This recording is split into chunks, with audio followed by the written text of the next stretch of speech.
Did you know that invoice creation in Provider Connect validates your units, practitioners, and claim numbers so you're paid faster? Once you've logged into Provider Connect, hover over Billing in the sidebar menu. Select Create an Invoice. Enter your invoice details. Now your claim number can be validated as you go.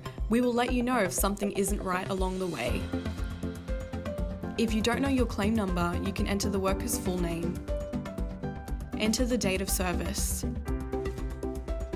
In the practitioner section, start typing the name of your practitioner without titles and you will see them appear in the list. Enter your line item. We will let you know if it isn't valid. You can also hover over the line number to see what it is for. Where possible, we will pre-fill information for you depending if it is a standard, non-standard, or a derived fee. Remember, if at any time you're unsure of what you need to do, you can click on the tooltips for more information. To add a new line item, click here.